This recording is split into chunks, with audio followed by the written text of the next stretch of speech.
All right, welcome everybody to the Creators Table. I'm your host Tyler Watson, and today I'm joined here with Karen Waygood.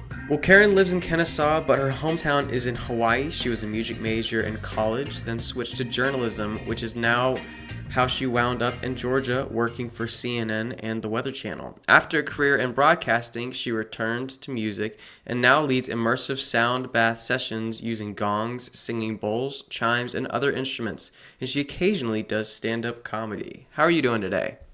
I'm doing great, Tyler. How are you doing? I'm doing good. We've got some kind of mediocre weather here in Georgia right now. It's kind of been rainy for the past couple of days, but it's getting warm again, luckily. Oh, I love it when it rains. I really do. I like a nice cloudy day.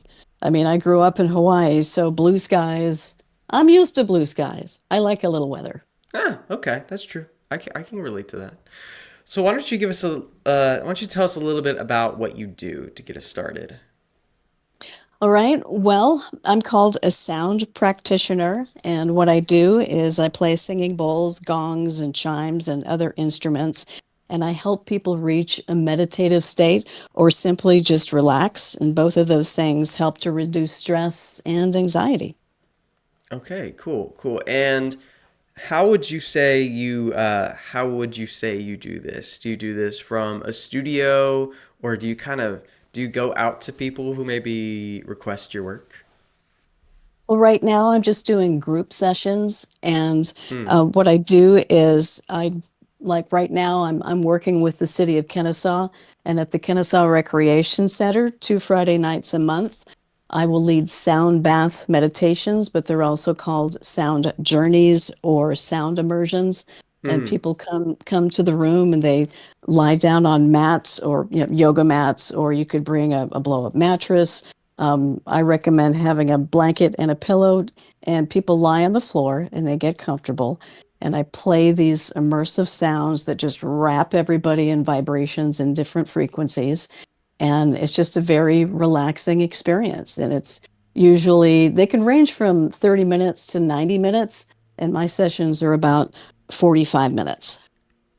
Okay. Okay, and how did you get into this? Well, I'm asked that a lot, and I really had to think on that because it wasn't just some eureka moment where I woke up and I'm going to play a gong. It started with I bought a singing bowl for my husband for Christmas, and this was around 2008. And then I bought three other Himalayan singing bowls. These are the metal ones, Hmm. and I liked playing them, but I didn't know a sound bath was an actual thing. Hmm. And then we fast forward to 2023. I retired from 9 to 5 work. I pulled these singing bowls out of storage and I thought, let's see what I can do with this. And so it was the research that really hooked me in. I mean, there's the whole energy medicine side of it. And that's where people will have their chakras balanced and that kind of a thing. It kind of Hmm. helps with rebalancing the energy of the entire body. That's not the part that I leaned into. What I leaned into was the meditative part of it. Okay. Okay. That's very interesting. Can you tell us a bit about what is a singing bowl? What exactly is it, I guess? Sure. Well, Himalayan singing bowls are also called Tibetan bowls. They're typically made from bell bronze, which is copper and tin, or brass, which is also copper and zinc. And Hmm. then it depends on the different design, the shape, the thickness. All of that contributes to what it sounds like. And the metal bowls will have a lot of different overtones in addition to the main note of the bowl. And those were the first ones that I started collecting. And then you have crystal bowls, or what's called quartz crystal bowls. These are really popular with practitioners. Hmm. They're a little bit thicker, they're white, they're loud, so this is good if you're playing outside. Hmm. And they typically have one note and maybe one or two overtones with that. And then there is another crystal bowl that's infused with metal or other like a gemstone, These ones, which actually makes them quite pricey, they're beautiful. They're a lot thinner. They also have overtones, but not as many as the Himalayan singing bowls. And I use all three different kinds of bowls in my sound baths. This Oh, is and the interesting. gongs. I love gongs. I have absolutely fallen in love with gongs. And I bought my first one in February of last year, and now I'm sitting in my basement, and I think I have nine gongs. I have nine gongs right now, and the largest one is 36 inches, and which is pretty large, and most of them are 32. Hmm. And I prefer the larger gongs now because they have so many different overtones, and they're just gorgeous. They're absolutely gorgeous. You might be able to have some very interesting conversations with some uh, particular guitar people because there's some people who are very particular about wood and tone wood and the science behind that and really telling the difference where the average person's not going to be able to really see a difference. So you might really, you might be able to relate in those conversations. Maybe Oh I'd be yeah, interested to see that. oh yeah. One What of do you? the great Oh, go ahead. things. Oh, go ahead. Oh no, you go ahead. Well, I just wanted to talk about the vibrations that are emitted from all these beautiful, beautiful instruments. They are felt as well as heard. And when you're sitting there listening to them, these are ambient tones. It's you're not going to hear a melody. And the reason you won't hear a melody is that gives the brain something to, oh, I recognize that. And then they go off and you start thinking about something else. An ambient sound, the brain will just keep listening to that. It keeps you in the present moment. And that's how you Mm. get into a really great meditative state. And I started talking about one thing and I forgot what my point was, but here we are. You're totally fine. I think one big question I have is when did you discover the therapeutic properties of it, and who is maybe your first? Who is your guinea pig? My guinea pig, well, that would have to be my husband. That would Ah. have to be my husband. And it started with, again, I had these four bowls that I'd purchased in 2008.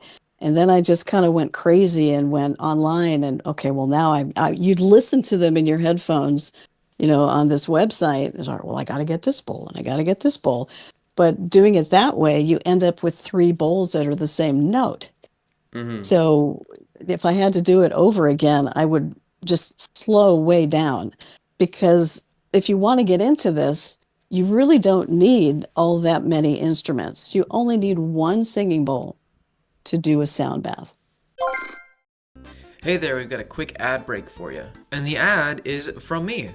If you or somebody you know is a creative type person, such as an artist, a musician, a content creator, as anything of the above, a small business owner, I would like to have you on my podcast. And I would love to be able to learn more about you and about what you do.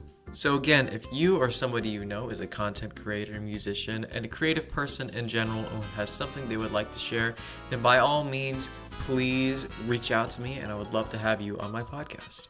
And secondly, I would like to offer that I'm now running ads for people who would like to advertise something that they do, something they provide, whether it be they make art, whether they have a book they want to sell, doesn't matter. Whether they ever want to share some music that they make, doesn't matter.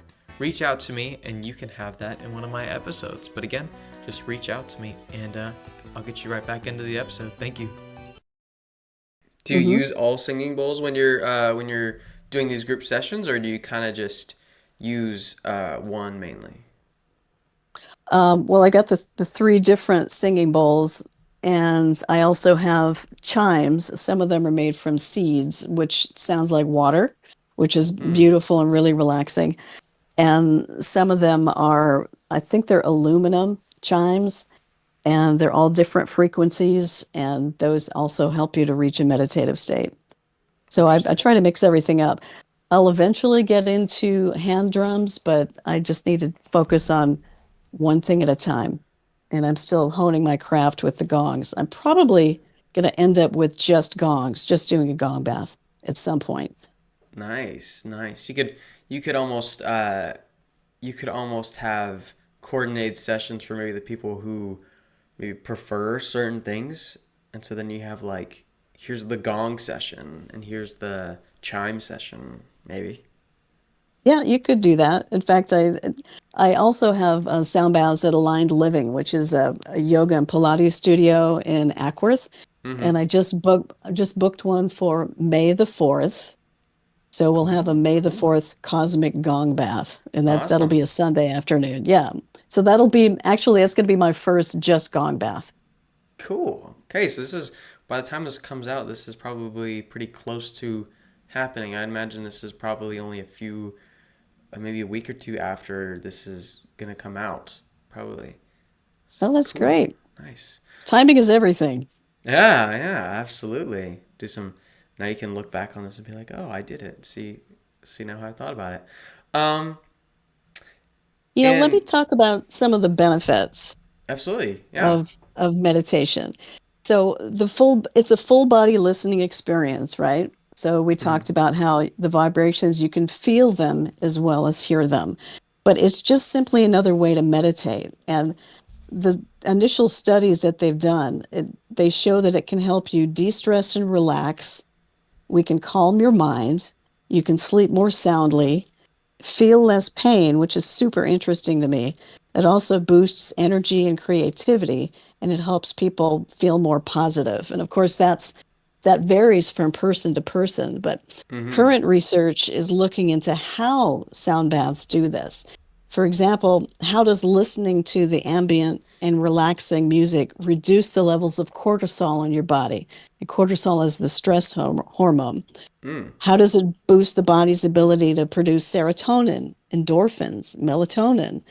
They want to know what the mechanism is. So that's what the current research is looking at. So the field of music and medicine to me is really, really exciting. Yeah, I mean, I don't know. Music is used in like has been used for a long time to to go to maybe portray a certain vibe or energy, and so now you're kind of figuring out the perfect energy to really calm somebody, that Hmm. perfect you know Right. sound that really just kind of makes somebody feel at peace. That's awesome.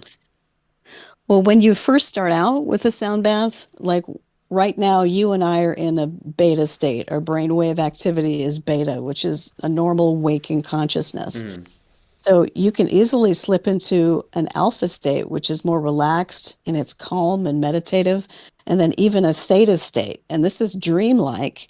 And this is where enhancing your creativity comes in.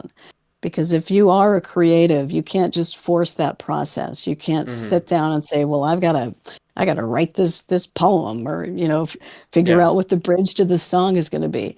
Creativity comes from silence, and so you've got to give yourself a chance to pause and let that happen. And the sound baths help you to do that. So that's one of the things that I love about it. Yeah. I mean, have you received a lot of how have you had like reoccurring customers who this is like a natural part of like their routine now? I've just started out, so I've had a few repeat customers, but nothing like what you described quite yet. That's Hmm. I'm still building my tribe. I feel like people are If probably that, gonna treat it like how they treat yoga. It's like you get into it, and then you're yeah, like, I'm just all the time now, you know? yeah. There are a lot of practitioners that are really into the energy side of it. Hmm. That's not what I'm looking into. I'm looking more into the meditative side. But there are so many sound practitioners in the Atlanta area that you're certain to find whatever you're looking for. Yeah, yeah, that's awesome. That is a really interesting interesting thing that you're kind of trying out and really getting to see how it really affects people. Is there was there a bit of an inspiration for you in this? Well, again, it was the research. It was when I first started looking into it. I think the biggest thing that got my attention is that it helps with pain perception. Hmm. So studies have shown people recovering from cancer or cancer surgeries, it helps them feel less pain, and that's something that they're looking into why. Um, it helps with PTSD, which is also fascinating. I would love to be part of a study of music and medicine. I'm not sure how to get into that, but Yeah. that's on my wish list, I think. Yeah, that'd be awesome. I mean, the fact you can help veterans, you can help cancer patients or cancer survivors. I mean, Hmm. like anybody, and this Right. can be a tool for somebody who's just, uses this as kind of a thing that like a pick me up during the week, I guess. Yes, you could. You could. And again, it depends on person to person. Some people like to have a sound bath once a week or once a month, or you could do, twice a month. It's really, really up to you. I did want Mm. to mention that I am a sound practitioner, and that's different from a music therapist.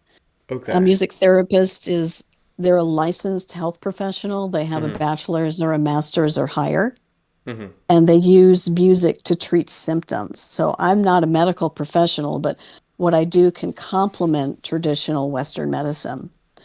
Yeah. And there is safety to consider. Sound baths are generally considered safe. And some practitioners will actually pick up the bowls and place them on you or place them very close to you. That's not what I do, but Mm-hmm. that is something that's done.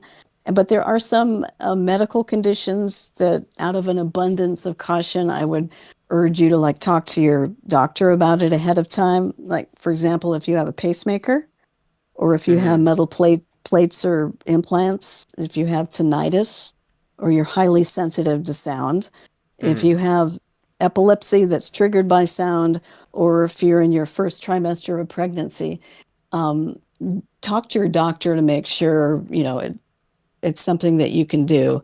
You can certainly sit much further away from the bowls, and I would not be right up on the gongs, but I've got tinnitus in both ears. Excuse me, and I have a left hip replacement, and none of these instruments have bothered me. Hmm. So it can sometimes, I guess, be person to person, but you always have to get that recommendation from somebody, from a Yeah, professional, right? right, just in case. Just in case. Yeah, that's interesting. That's very. I'll be honest. I didn't even think about safety issues, but that everything you mentioned makes perfect sense. Hmm. Actually, this could, I wonder, that's interesting. That is extremely Yeah, interesting. I never even thought about that. You have done a lot of research. I have. I have, and part of that is my journalism background. With the energy side of it, I'm not comfortable speaking to that yet because it's something I really need to learn about. Hmm. The chakras, and there's a school of thought that the different frequencies, something is specifically for your throat chakra, something for the root chakra. I think intention is kind of trumps that, and I've said it so many times, but it's so true. It just varies from person to person. Hmm. So also a specific note for your heart chakra. It might work on your heart chakra. It might work on somebody, a different part of somebody else's body. It's that's I'm still learning that part of it, but I'm more interested in what the studies have concluded so far. And this isn't to say 5 years from now, I'm going to be all woo woo, but and there's nothing wrong with woo woo. And actually, I had a Reiki session. I'm a fidgety skeptic with these kinds of things, and Hmm. the second session turned me into a believer. So there is definitely something about energy medicine, and it's fascinating and interesting, but that's down the road for me to delve into. It's kind of one of those things where, and I mean this in only a positive light. Have you had anybody give you kind of like, kind of like a response of when you tell them to do this, like, oh, what is that? Kind of like confused, I guess, or like, what is the general feedback you get from people when you tell them about this? Are they like, are they skeptical or? No, everybody's pretty interested in it, and they want to, see for themselves what it's like. Yeah. I did have one participant when I was playing the gongs that she said she got pretty emotional listening to them. which is really interesting. What I'd like to do when I'm starting a sound bath now is ask people to write down on a scale of, 1 to 10, what is your anxiety level right now? Mm. And and at the end of it, ask them again, well, how do you feel now? It's So almost that's it's like there's probably I feel like there must be a lot of things that besides just the sound bath being actual therapeutic, it's almost just going can even just in itself help them because they're right, in an environment psychologically where they know they can relax, you know. right.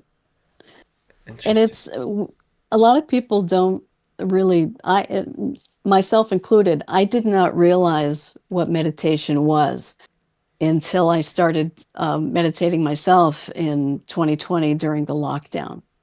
People Mm. think meditating is, well, I can't empty my mind. That's what I said too. Nobody can empty their mind. If you empty your mind, you're dead. But what Yeah. you can do is you can not think about the past. You cannot think about your grocery list for tomorrow, or taking somebody to the doctor's appointment or whatever it is. You can just focus on what's in front of you, and what's in front of you is this ambient music. And when your Yeah. mind wanders like it's going to, and start planning or start remembering, the moment you remember that, you bring yourself back to the music. That is meditating. And it doesn't matter if you do it 100 times an hour. That's why they call it a practice. Interesting. Interesting. It's that magic moment where you realize, oh, I'm not paying attention to the music anymore. Right then, that's like a bicep curl for your brain. It's like falling asleep when you're still awake. It's almost Some people, yeah, yeah, some people do fall asleep during the sound baths, and that's fine too. They're getting a benefit from it, as they're still mm. getting a benefit from it, as long as they're not snoring. Yeah, like all right, you're ruining my work. That hasn't happened to me yet. Although now that I think about it, snoring in a sound bath is like a heckler at a comedy show. Yeah, I was about to say, are you serious right now? It's like on one hand, Uh, maybe you're a little bit like, oh, well, thank you. But then you're like, okay, shut up. yeah, it's like, oh, thanks. Oh, thanks. Okay, I'm doing my job. Yeah, it's like, am I boring, or if that is that what I'm trying to do? Like, That's right. I'm boring, but I'm effective. So yeah, it's almost like somebody walks in and is like, man, I just sat there and it was just empty the whole time. Well, that's the point. No, I totally that. Yeah, this is definitely something. This sounds, there's a lot of ways these days. I think people are using things to kind of put them at peace, and meditation, I think, is one of those big things that people are it now is. Yeah. trying to explore. I think it's always been around, but I don't know. Yes. COVID was eye opening. COVID was very eye opening. Yes, it was. Yes, it was. And Um, my husband and I, we both how do I put this? We both started talking to ourselves, and yeah. it was about the time that we stopped listening to each other, I think. Hmm. And that's what happened during COVID. So, yeah, start talking to yourself. Yeah, you just got everybody just locked away alone in their homes, just talking to themselves. It's like everybody was living in their own version of The Shining, just walking around, get But one thing I learned during COVID is that I can tune out my husband and watch the news. I mean, I completely focus in on the news, and if he's talking to me at the same time, I am able to turn that into white noise. So that is a skill in any marriage. And now when he's listening to this, he'd be like, "Oh, so she wasn't listening." Awesome. Awesome. He's a good sport. He's very supportive. Are you ever wondering why none of your videos are going viral or why they're never getting enough views? Well, it's probably because the platform needs to be changed. And now there's a new platform where you can be more successful on. And that platform, of course, is Creatova. Creatova is a website dedicated only to artists, musicians, crafters, and so many more things. Its purpose is to better advertise artists, better incentivize sharing your arts, and hopefully create more successful opportunities for artists and musicians. go up there, make an account. The link will be in my bio, or you can search creatova.com.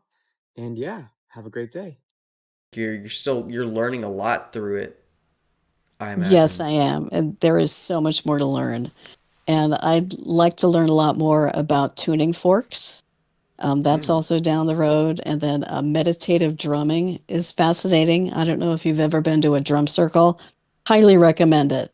Highly recommend it. All of this is news. I'm learning so many new words and types of instruments. I mean, I'm sure. Hopefully, there's people listening who can relate. I hope I'm just not that untuned out. But It's fairly new. I would say, remember how ukuleles got very popular a few years ago and everybody mm-hmm, had one and everybody was playing? It kind of mm-hmm, feels like that with sound bowls now and gongs. A lot mm, of people are, hey, this is interesting. Um, and I think the more the merrier. I think it's important to get a little training. You can't just bang on something and disrupt somebody. I think it's a yeah, good idea to to get just a little bit of training.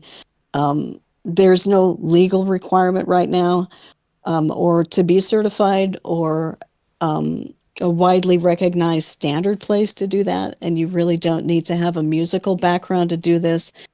But I would urge you to take a course either online or in person. And there are reputable training schools that push professional development. And you could mm-hmm, do it over a weekend or 6 months or something that's a year long. Um, Last year, I received my 200-hour certification through the International Sound Therapy Association. And if mm-hmm. you're looking for a place to train, you can go to their website, and they have a list of people and groups that can train you.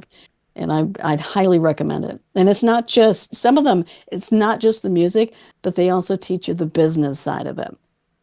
Interesting. And into how you set that up and how you turn that into uh, a job, I guess. Right, right. Yeah.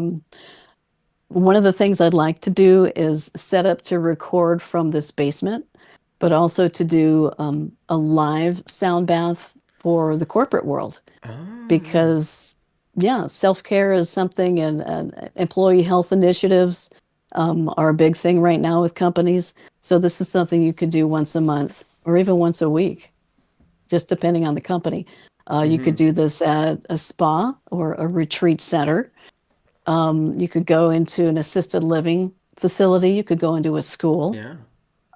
So the possibilities are endless, really. But that's something that you can learn in training. Yeah. Yeah. Figure out the best ways and how to set these things up. Be a personal, or you could do it personally, I guess, for somebody. Maybe somebody who's really rich, you just come to their house once a week and do this for them. Yeah, I haven't done one-on-one quite yet, but that's again, that's in the future as well. Gotcha. Gotcha. And what has this kind of meant to you in the since you started doing it? Has this had a deeper impact than just the hobby that you've kind of picked up, or? Well, I play every day now, and I play for myself, and I lean into the gongs, and it's actually my ears will pop because the vibrations are so low.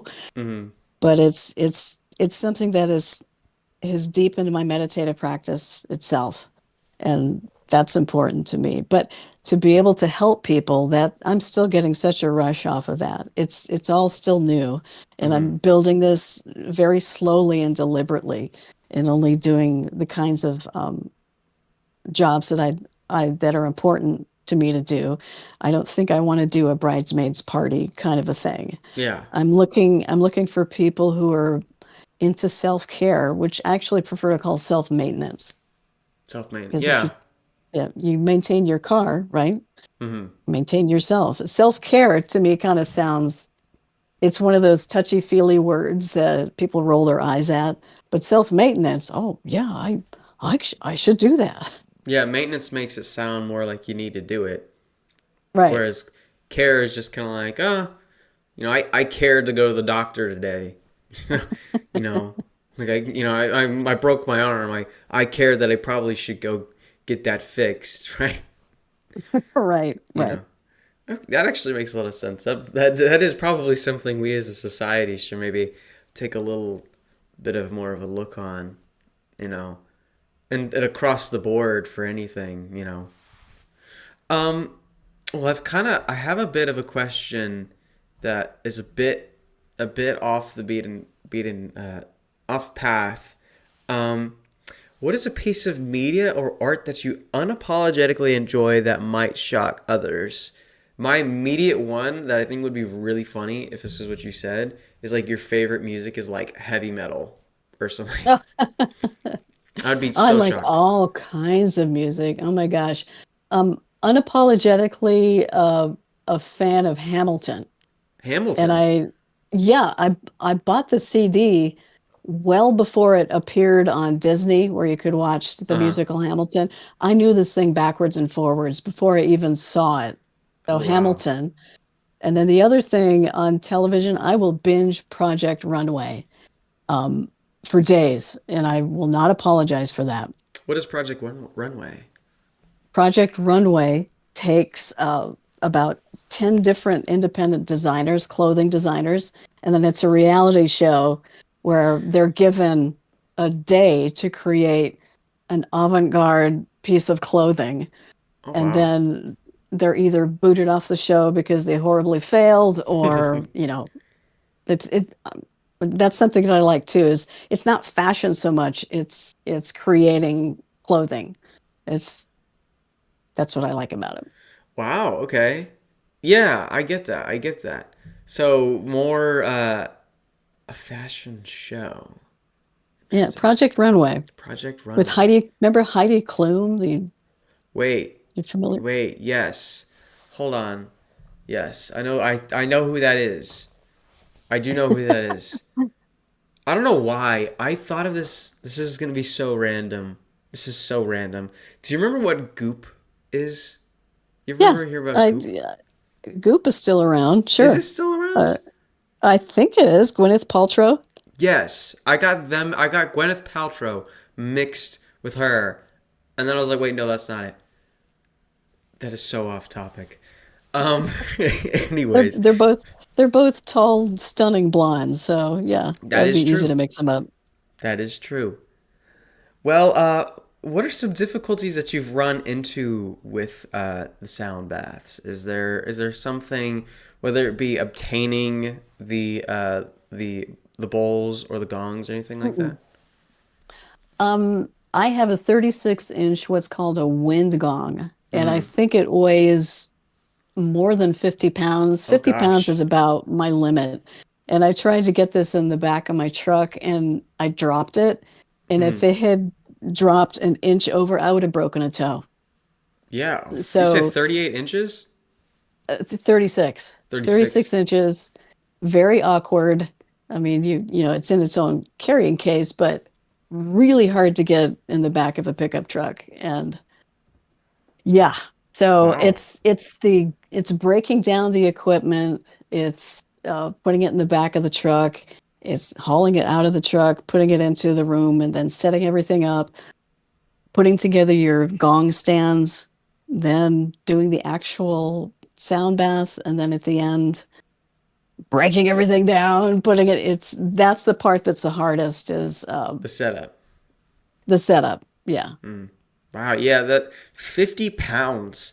I never thought they would be that heavy. Oh yeah. Yeah, it's got to be at least 50 pounds.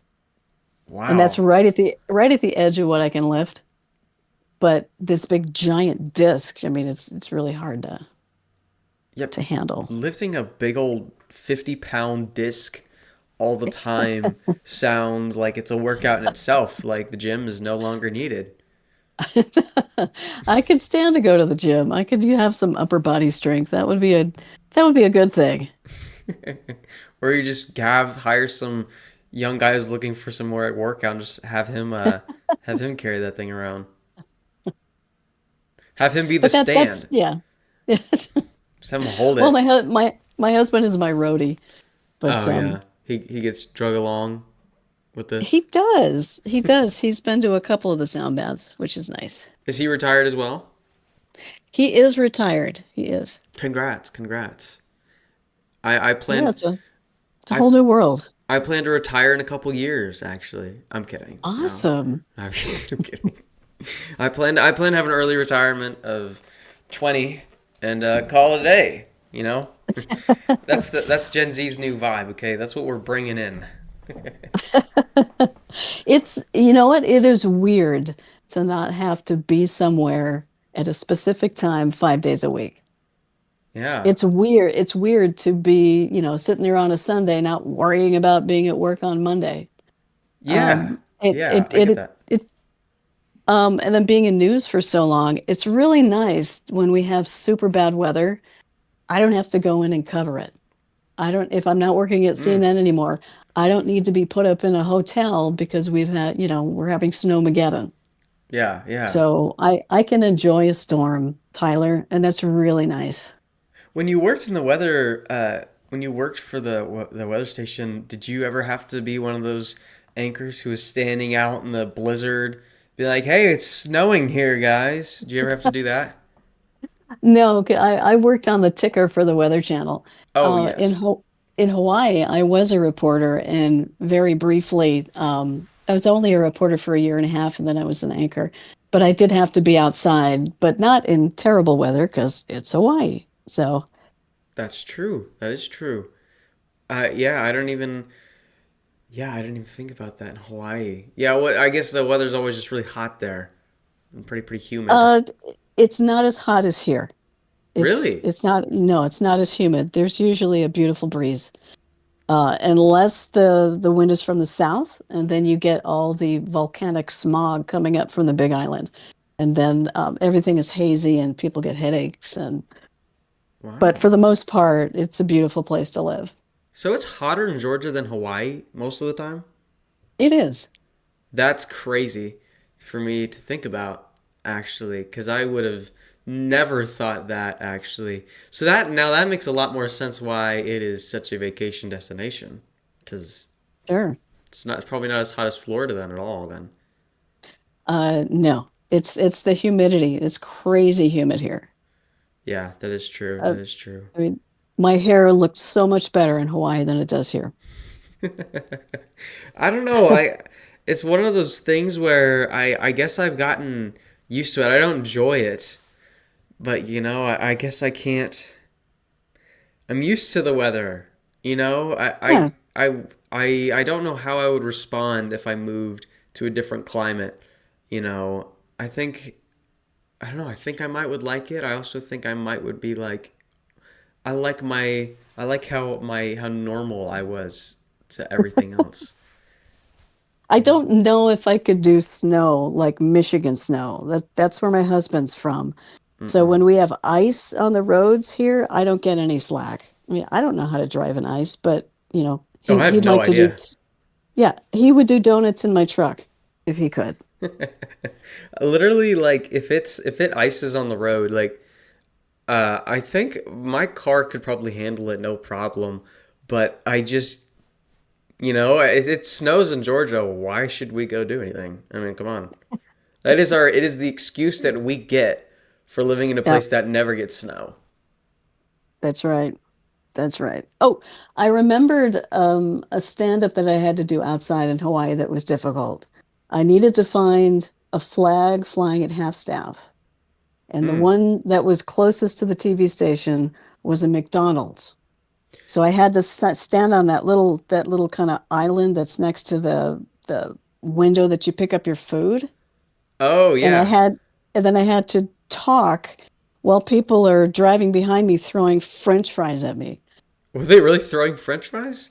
They were, Why? because it's a reporter. You must hassle the reporter that's on camera. It's like It's a throwing. law. Here's my milkshake. Yeah, it's law. Well, at least it was a French fry. It wasn't a milkshake, but Okay. Yeah, the people are just watching TV. It's like it's raining fries at McDonald's, literally. Yeah, if I were like just, it'd probably be really funny. Just got the car pulls up and it's just dude staring out the window, and on camera he's just smiling, just whoa, I'm camera. you know how it is. You can see it with the poor local reporters and people try to get in the shot. I always see like there's some local reporters that stand out near the this courthouse that is somewhat close to my house, and sometimes you'll see them out there, and I'm just like, like what if I just like rolled down my window and just like, well, I guess now I see what the McDonald's people are thinking. Is like, what if I just like threw something over there? That's right. Now I Yeah. would never, because that would be wrong. But it has definitely crossed my mind. Well, you showed remarkable restraint, so very good. I did what nobody could ever do. They call me the Good Samaritan. That's what I heard about you, Tyler.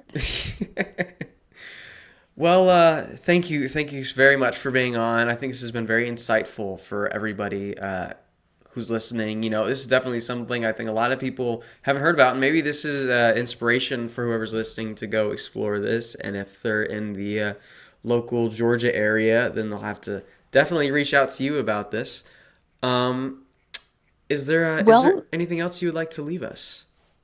well, if anybody wants to know where I'm playing, you can go on Instagram, and my Instagram handle is way.good.energy. Got it. And the link to that will be in the description of where you're listening, whether it be on Spotify, Apple Music, Amazon Music, YouTube, anywhere that podcasts are available. You can find it there. And I want to wish everybody a great day and thank you for tuning in at this episode of The Creator's Table. If you're looking to find more episodes, definitely go check some out. I got some way more interesting ones on there. And definitely go follow me on my social media platforms. But other than that, y'all have a great day and thank you, Karen. And have a good one.